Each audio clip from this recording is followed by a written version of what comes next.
இன்றே டவுன்லோட் செய்து உங்கள் ஃபேவரட் ஷோக்களை என்ஜாய் பண்ணுங்க. நாங்க பார்த்து புள்ளைய வளர்த்து வச்சிருப்போமா, எங்க இருந்தோ வந்து இவங்க தட்டிட்டு போயிடுவாங்களாம். கொஞ்சம் கூட கூச்சநாச்சுமே இல்லல உங்களுக்கு? அண்ணி, மீனா, நீ பேசாம இருக்கலாம். என்னால அப்படிலாம் இருக்க முடியாது. பண்றதெல்லாம் பண்ணிட்டு விருந்துக்கு வர கூப்பிடுறாங்க.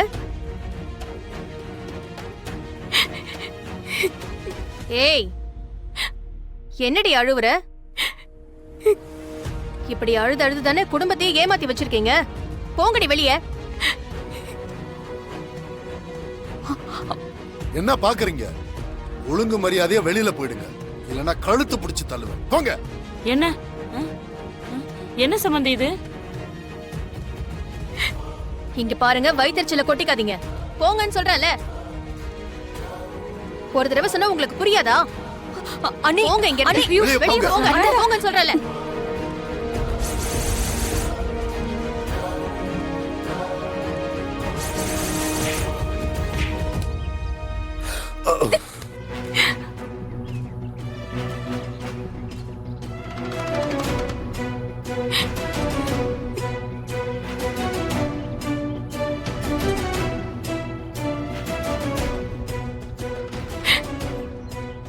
என்ன நடக்குதுங்க? ஒண்ணும் இல்ல மாப்ள, இவங்க ரெண்டு பேரும் இங்க வந்து நின்னுட்டு அழுதுட்டு சீனா போட்டுட்டு இருக்காங்க. ஏய், இப்ப எதுக்கு அழுகுற? உன்னை யார் என்ன சொன்னாங்க? இப்படிதான் மாப்ள அழுதுட்டு சீனா போட்டுட்டு இருக்கு இந்த பொண்ணு. மாமா, குரலை ஒசத்தாதீங்க. அது இல்ல மாப்ள, ஒசத்தாதீங்கன்னு சொல்றேன்ல. எதுக்காக இவ்வளவு ரூடா நடந்துக்கிறீங்க? மா, என்னாச்சுமா சொல்லுங்க. இல்ல தம்பி, மாப்பிள்ளை விருந்துக்கு எல்லாரையும் கூட்டிட்டு போலான்னு வந்தோம். ஆனா இவங்க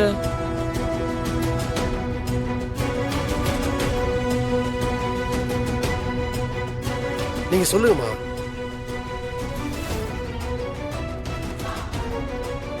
சரி சிபி, விடுறா. மா, நீ பேசாம இருமா. நீங்க சொல்லுங்க. இவ்வளவு நேரம் தப்பா பேசி எங்களை வெளியில புடிச்சு தள்ளுறாங்க தம்பி.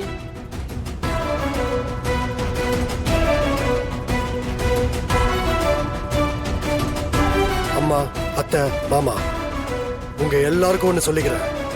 எனக்கு பிரச்சனை தமிழ் கூட மட்டும்தான். அவன் மேல மட்டும்தான் எனக்கு கோவம். அவங்க குடும்பத்து மேல எனக்கு எந்த வருத்தமும் இல்ல. ஏன்னா அவங்க குடும்பம் எந்த தப்பும் பண்ணல. அது எனக்கு நல்லாவே தெரியும். இவங்க கிட்ட போய் தப்பா பேசிட்டு இருக்கீங்க. மனசுல கொஞ்சம் கூட இறக்கம் இல்லையா உங்களுக்கு? இன்னொரு தடவை இவங்களை அவமானப்படுத்துற மாதிரியோ கஷ்டப்படுற மாதிரியோ பேசுறத நான் பார்த்தேன். என்ன பண்ணுவேன்னு எனக்கே தெரியாது.